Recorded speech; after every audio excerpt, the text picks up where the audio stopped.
So, are you with BBC, sir? Excuse me? Are these yours?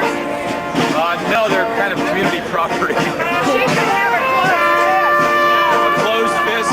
Nobody. Well, see, we changed the faces for different uses.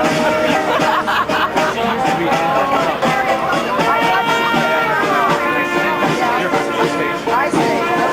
You know, next month, maybe 10, 12. That you were able to?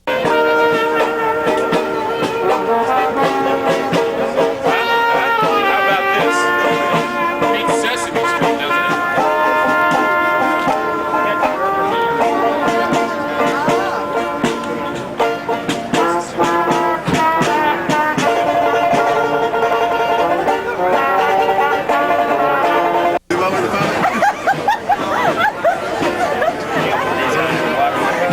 You want to get these in?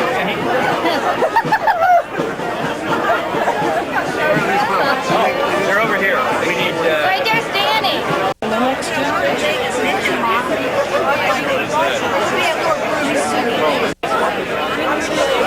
Throw that umbrella this way.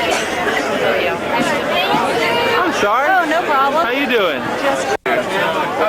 The only problem is the battery doesn't last so long. Oh, yeah. This is like what Is that off the road?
Okay, we'll turn it off.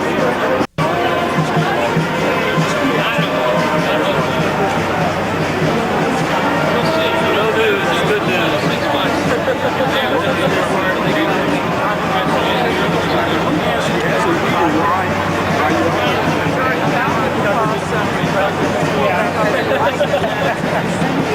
Before his parents, we were in the dark ages. We didn't know what was happening. We know.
on that baby for a couple more hours. What do you know?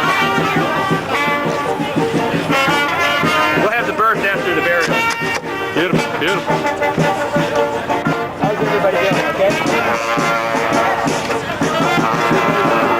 Gonna walk?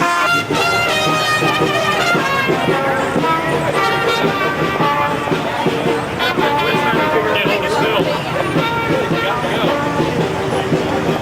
You gotta head up.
It's a noisy crowd out here today.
Around the coffin with it. Do what? Work around the coffin. You guys are doing great on that banner. Who's doing great on the banner?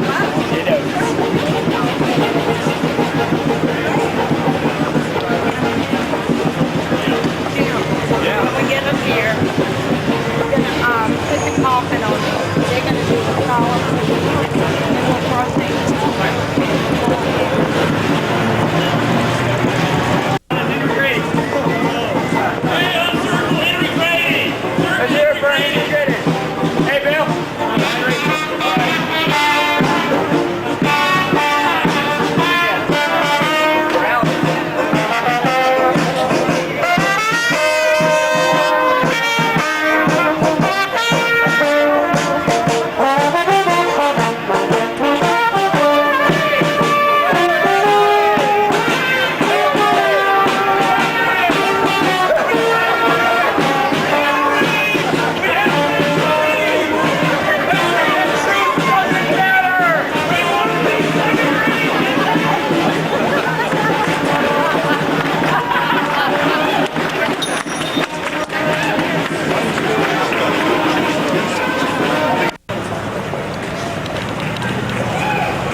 Huh?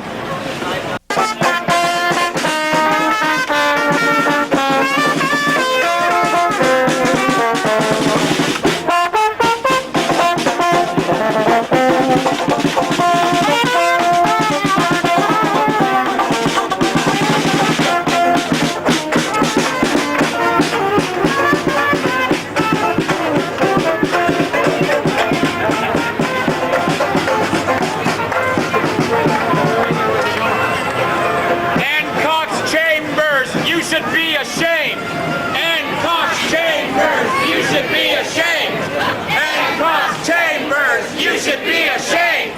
Hancock's Chambers, you should be ashamed.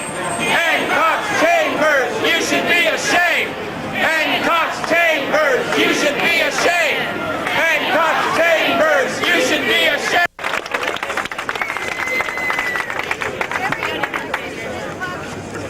You know what? What? You look marvelous. You look marvelous. I'm Lillian Lewis, and I can think of no other place to be today than here for the reasons that we have gathered. I could think of no other time to speak up but now, and we are so gratified to see all of you and to see what your presence here today represents. And if there's anyone here who joined in because of the music, let me tell you, you're welcome. And if you joined in because you love a parade, you're welcome.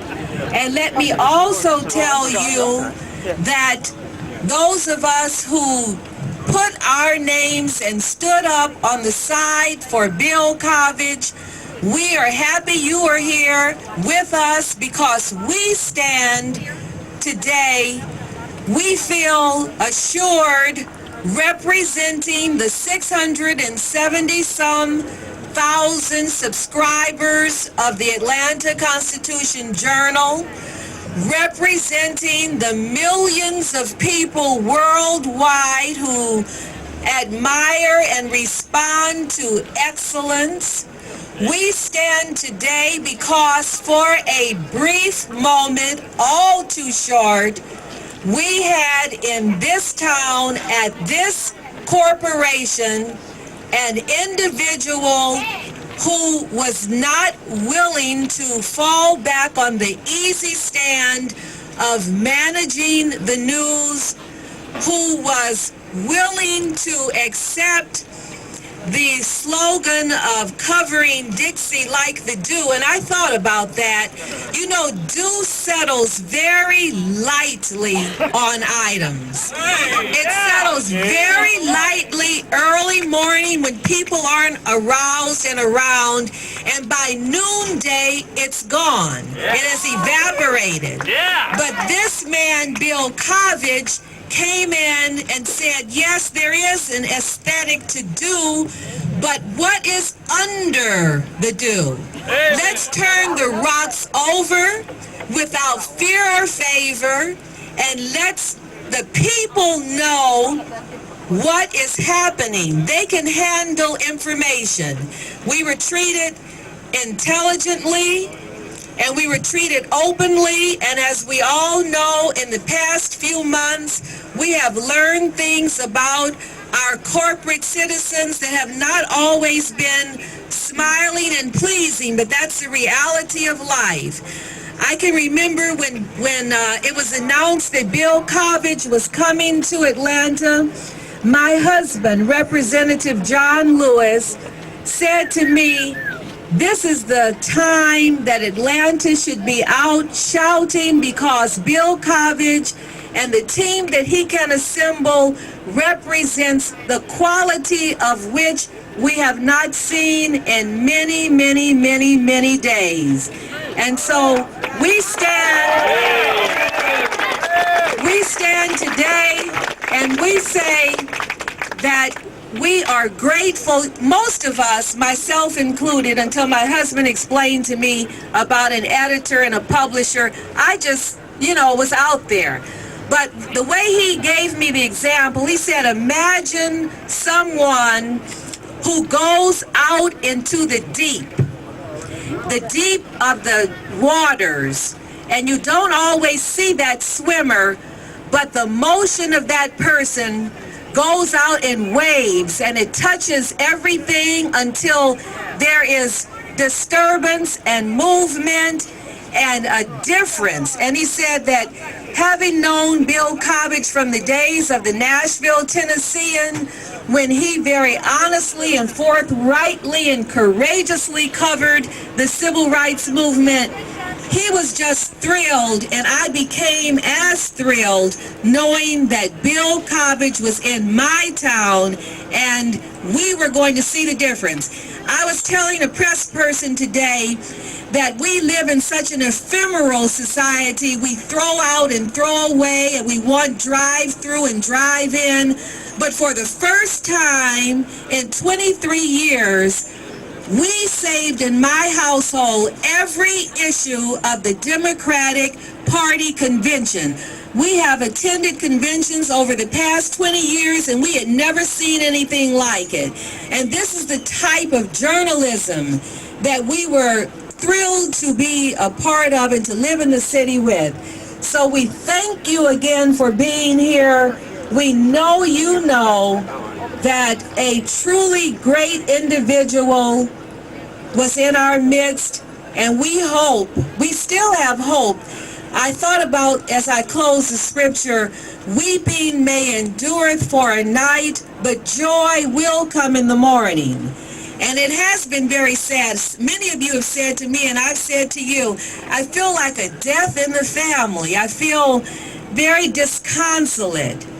But we've tried to cheer each other up, and we've tried to look toward that hope and look toward that belief that our editor, Bill Kovach, can once again lead and be the person here at the Atlanta Constitution. Let's hold on to that faith. Let's hope that that can be a possibility. Thank you so much for being here.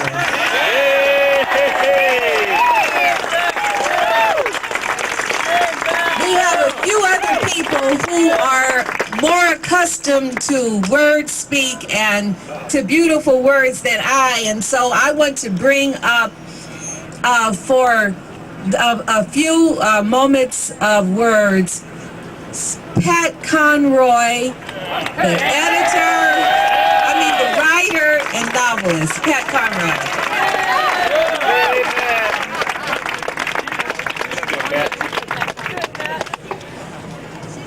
Give him help. Okay.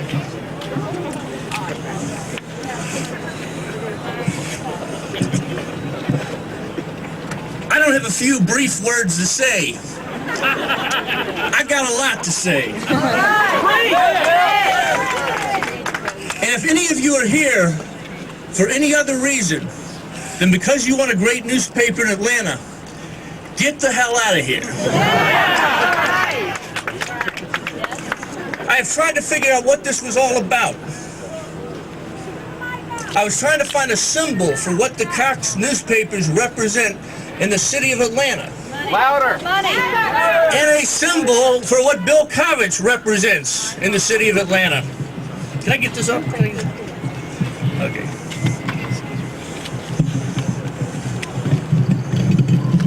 Okay, can you all hear me now? Yeah. All right. Free.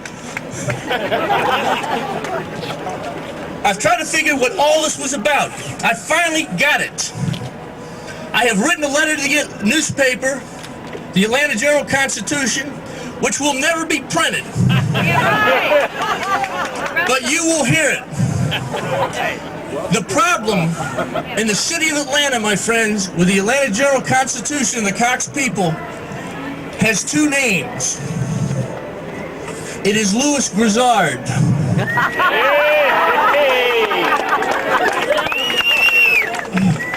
Here's the letter I've written to the editor.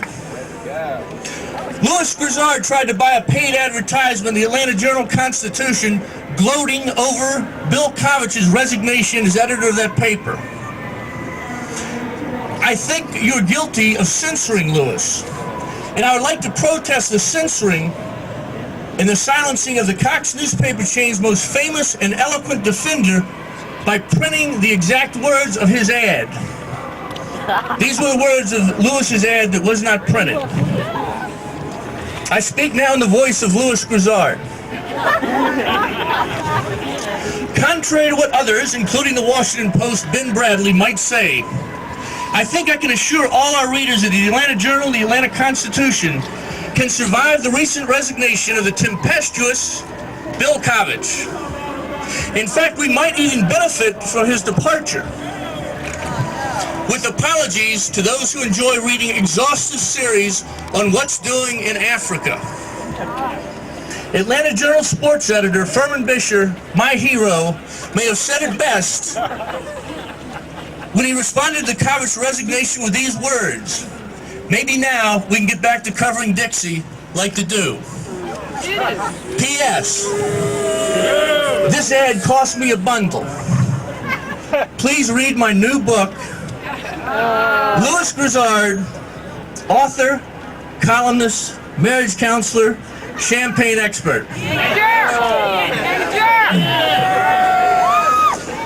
Now you're hearing my voice again. Right. It ain't due that you and Bisher covered Dixie with, Louis.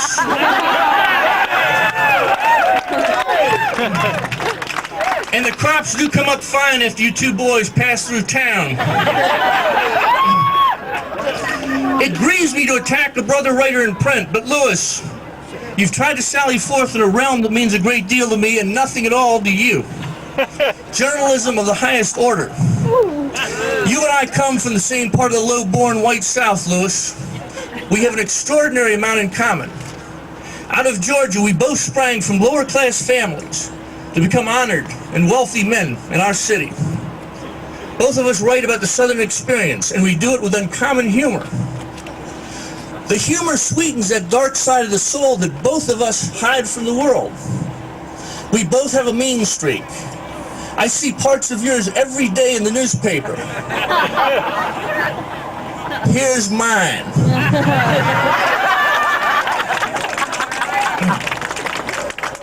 Your censored ad was an ad of spiritual and moral cowardice.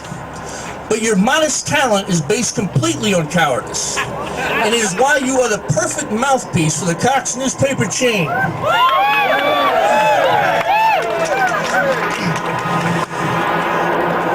Mrs. Chambers.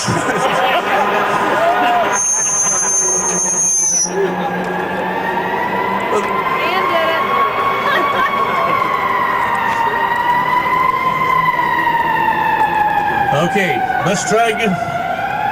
Set your house on fire. It is why you're the perfect mouthpiece for the Cox newspaper chain. There's always been the bully in you, Louis, that wants to pick on blacks, poor people, women, or gays. Always the voiceless ones, always the disenfranchised. It's the jock in you, Louis, that you've never been able to control. I know that world you staked out is your literary home as well as anyone who ever lived. I, too, was a jock, Louis. And I was a far better athlete than you were on your best day.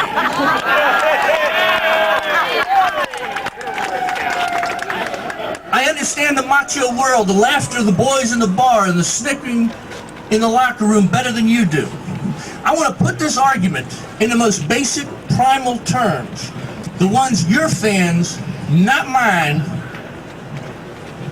will understand most clearly. I know your world and your fans so well that I'll know they'll enjoy this fact, Louis. It's inside information. That I could kick Louis Grizzard's behind all over the streets of Atlanta long before he had heart problems. Get the picture.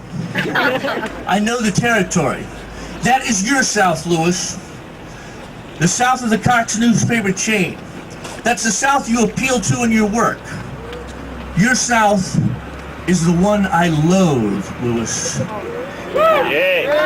Yay!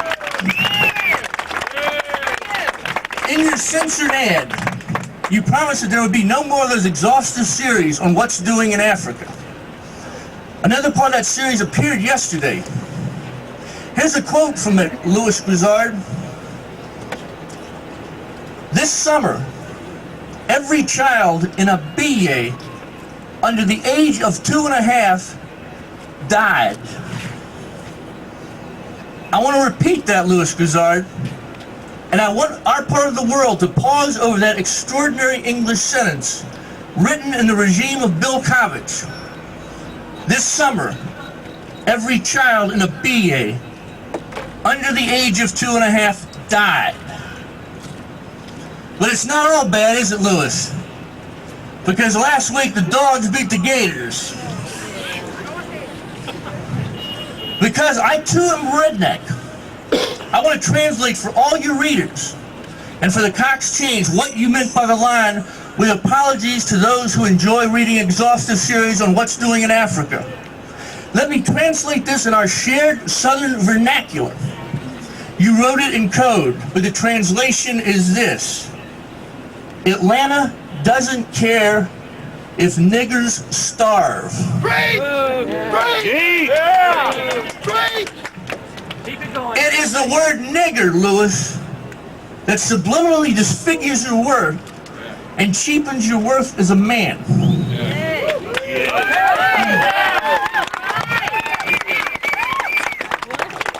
J.B. Stoner, at least, has the guts to use it out loud.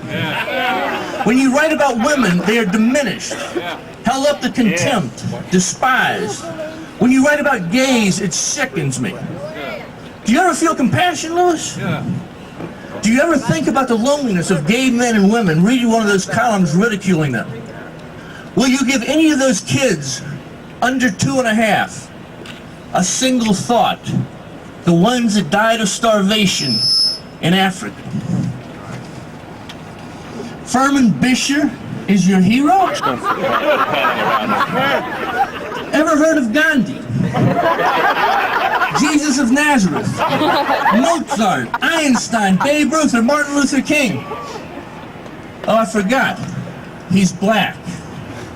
Though we have much in common, in other ways it is like we were born in a different solar system. I take no pleasure in attacking you, Louis Grizzard. Our mutual friends will tell you that I'm a much kinder man than you are. But to my surprise, I love the Atlanta Constitution far more than you or any of these Cox people do. And I've never worked there a day in my life. And I also love the city of Atlanta much more. I have a proposal, a genuine one that comes from my heart. I'd like you to go to Ann Cox Chambers and offer her a deal. I'd do it myself, but I don't know her. And I don't think after this she's going to want to know me. You and I made a lot of money because we're talented men, Lewis. Mrs. Chambers made a ton of money by choosing her parents with more discrimination and good taste than we did. I'd like you to approach her for me. Ann Cox Chambers. Everything we didn't have at birth, Lewis. Family, connections, society, gentility, wealth. I'd like to make an offer to her. I'd like to offer her every penny I make on my next novel. Every single one. This is pocket change to Mrs. Chambers. But if money is the sole reason for which she and the Cox Change exist on Earth, then I'll be glad to give her more of it. It's the only gesture I know that I can make that will let her know the absoluteness of my conviction that the firing of Bill Kovach is a terrible error. It will be the death of her reputation in American journalism. What reputation?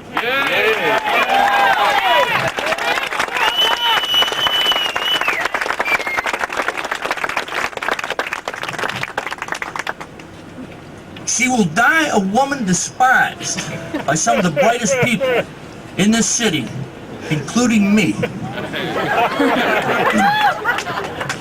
Do you think I'm grandstanding, Lewis? Do you think I won't do it? Ask my friends. Ask anyone who's ever read one of my books. Tell Ms. Chambers to try me. Right. Bill Kovach is in the process of making your newspaper a great one. Lewis, you helped make it a mediocre one. A great newspaper is an absolute necessity in a great city. That is my dream for this city, and I'll accept nothing less. Tell Ann Cox Chambers she owns my next novel, and I'll dedicate it to her with love. If she seizes the most important moment in the history of her newspaper empire and does the courageous thing, Bring Bill back! the proper thing, the right thing. I've cleared this with my wife Lenore, and we both consider this letter a contract between me and Mrs. Chambers. This will be a strange concept to you, Lewis, but she has my word of honor. That's how deeply I feel that Atlanta is suffering a catastrophic loss. I choose you to be the messenger. Does it insult you to be my messenger, Lewis? It shouldn't. I read you every day where other people see laughter and humor. I see great pain, unspeakable loneliness, sadness, underachievement. Your solitude breaks my heart, but your arrogance tempers my pity. The reporters tell me you've been to your office twice at the Atlanta Journal-Constitution only twice in the last 2 years. That means you have contempt for the profession that has exalted you. It means you dishonor and affront the companionship of your brother and sister journalists. I honor them and celebrate them, and am fighting for the soul of their newspaper. Because of this letter, Louis Grizzard, we are now inextricably bound in the history of Southern literature. I don't think either one of us is going to be rated very highly. There was too much deprivation in our pure burlesque in our childhoods. We carry the scars and griefs too heavily. But I represent one kind of Atlanta. You perfectly represent the other. I represent one kind of the South. You, the other. Atlanta must choose between men like us. The Cox newspaper people, as princes of mediocrity from Dayton, Ohio, have already made their decision. They have chosen the Atlanta of Louis Grizzard and have despoiled the city I love. Now, there's a problem, Louis. There's a real imbalance in our talents. Let us return to sports, and by metaphor, I'll tell you how we stand up to each other at this moment in our careers. I want your fans to understand, Louis. Mine already do. As a Southern writer, I'm the big center under the boards. It's a championship game, Louis, and Kovich feeds me the ball in the last seconds with a score tied. Get it, Louis? Others have gone up with me, but I double pump, stuff the ball through the hoop, and the home crowd goes wild. I look around for you. But Louis, you're not on the bench, and you're not even playing tuba in the pep band. That's how badly you've neglected your talent as a writer. But you're in the building, Louis. You're in the building. After a search, I find you and Bisher and all the other Cox crowd laying out deodorant cakes in the urinals.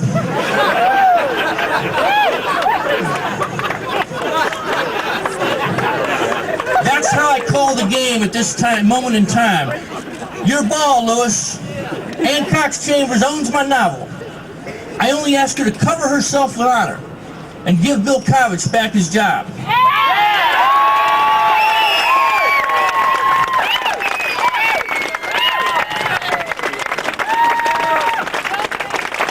It is my gift to the city and newspaper I love. Bill Kovich is worth it, and you know it, Louis Grizzard. I dedicate this letter and this speech to every child under 2.5 who died in a BA this summer. I can grieve for starving children, Louis, and still hope the Bulldogs win this weekend. That's the difference between us. When I was a boy, my mother read me an editorial by Ralph McGill after the temple was blown up. After she read me that, she said, "Son, I'd like you to be like Ralph McGill when you grow up." I'm telling my children I want them to be like Bill Kovich when they grow up. All right. When you count, when the reporters count the number of people here today, there's one more walking with us. You couldn't see him, you could only feel him. Add one to the list. Ralph McGill was walking with us today.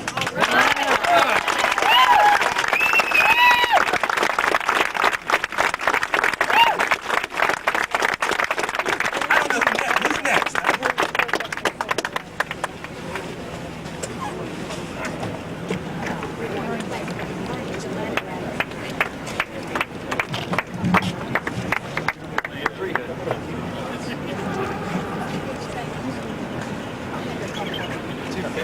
I'm almost beyond words.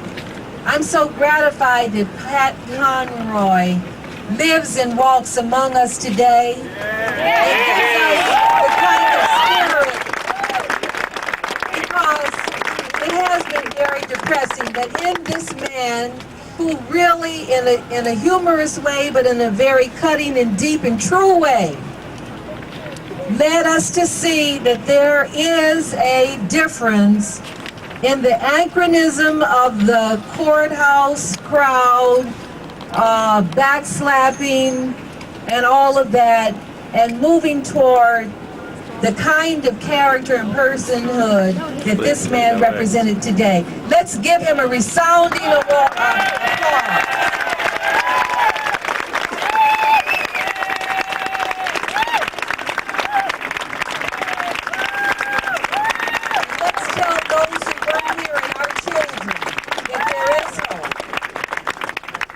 I'd like to now have come before you the Reverend Timothy McDonald, who is Vice President of the Concerned Black Clergy and is a staff member of the Southern Christian Leadership Conference, the organization founded and presided over by the Reverend Dr. Martin Luther King Jr. Reverend McDonald.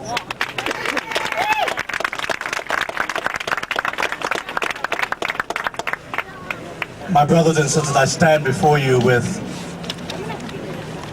a heavy heart. A heart that is heavy because for several years I would not even read the Journal Constitution because I didn't feel it represented this great city. But about 2 years ago I met a man who was coming to this town, and he had the audacity to come in a black community, to come where people hurt and where people suffer. And he had the audacity to say